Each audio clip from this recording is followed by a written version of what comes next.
second accuser against Brett Kavanaugh. It's from the New Yorker. Ronan Farajane Mayer just wrote this story just a little while earlier tonight, and this could be devastating. There's some chance he's done. So let me give you the details, and then obviously we'll see how it plays out throughout the week. And thank you to all of you, by the way, who support independent media and what the Young Turks do. tyt.com/join to become a member and get all of our shows anytime you want. Okay, so it's a woman named Deborah Ramirez. They went to Yale together.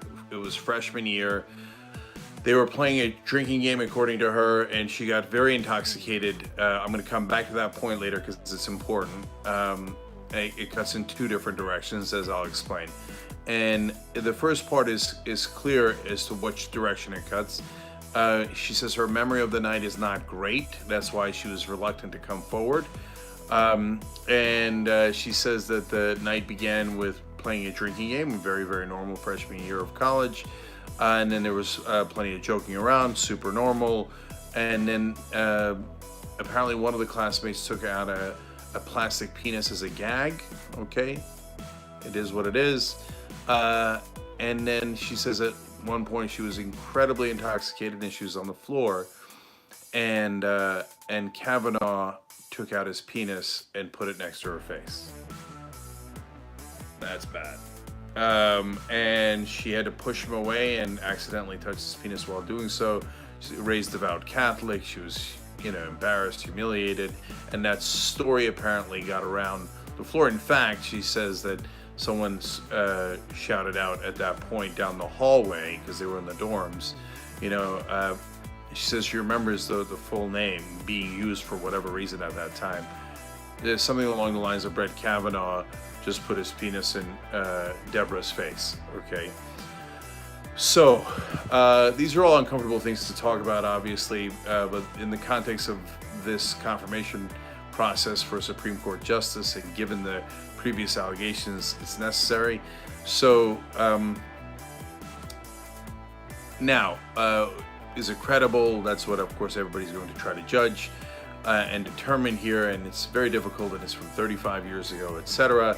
So what did the New Yorker do in reporting this story? They reached out to all the people they could that were their classmates, and some of them clearly remember that story, so that's very important. Some of them do not remember that story at all, including a woman who says that she was really good friends with Deborah Ramirez and says, well, I would have heard that story if I, at the time, if it had happened. Now, I didn't hear the story. Logically doesn't mean much, right? The story could have happened and you just didn't happen to hear about it. You're close to her. All right, that's a little bit more indicative. But the people who are saying that they definitely heard the story, why would they make it up? One of them is a CEO for a successful company and says Deborah was a really innocent girl, and sometimes the guys like to try to get her drunk in particular, etc., and that he had heard the story. And so the ones saying they heard the story are the ones that I think are more clear evidence than the ones saying, well, I don't know, I didn't hear it. It doesn't mean it didn't happen, right? So there's one male classmate who says he is 100% sure that he heard the story and that it was Brett Kavanaugh. So take it for what it's worth. And by the way, you might hear a story and it might be a rumor, or it might have got told to you in a way that later proved to be exaggeration or not exactly how it happened. I'm just trying to give you all the context and so that you guys know, and you could read the New Yorker piece for yourself, obviously.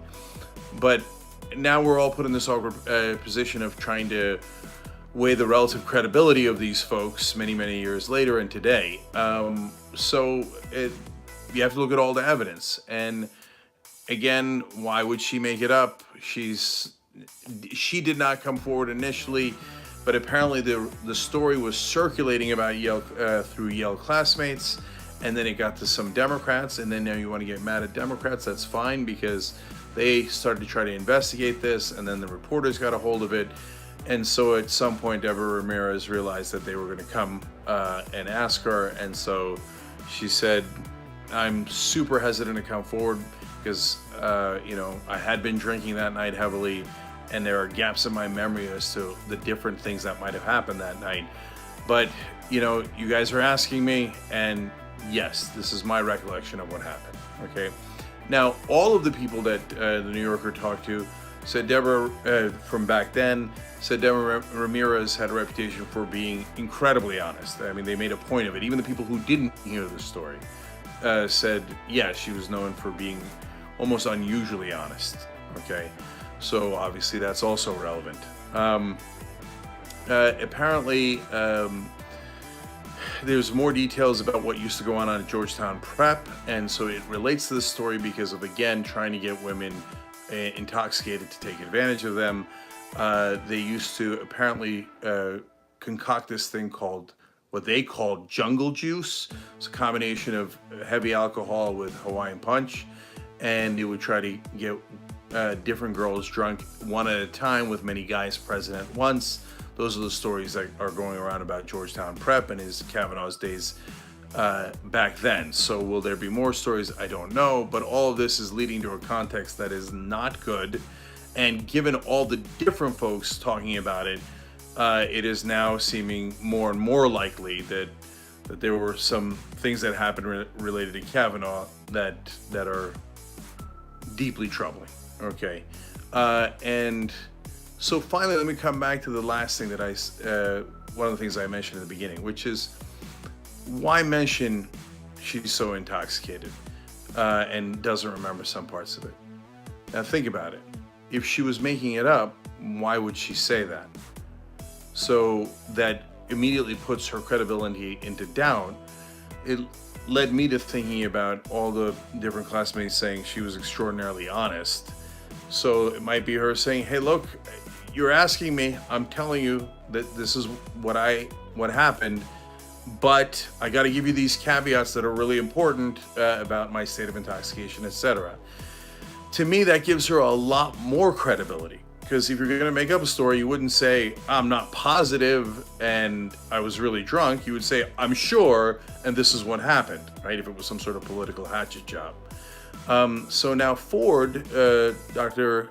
Christine Blasey Ford, the original accuser, was at a high school party, and she said Mike Judge was in the room. Mike Judge is a good friend of Brett Kavanaugh. Why would she put a witness in the room that is likely to back him up, right or wrong? That gives her, in my mind, more credibility. In this case, again, Deborah Ramirez creates a situation where people can question her credibility because of the intoxication, but she volunteers that information. To me, that gives her more credibility. So now with these things piling up, I think that he could be in a world of trouble here. So we'll have to see how next week goes, and I think the more stories that come out, another interesting thing will happen, which is that my guess is Republicans will get angrier, and then they will start to say more outrageous things. That's my sense of how this will go. They seem even, again, tonight, just as the story broke, they seemed angrier and angrier online. So, oh boy, batten down the hatches for what they're about to do in the next week. And we'll cover all of this and give you all the updates as we have them, obviously on the live show. That's Monday through Friday, 6 to 8 p.m. Eastern on tyt.com/live. And again, of course, you can get all of our shows anytime you want by becoming a member at tyt.com/join.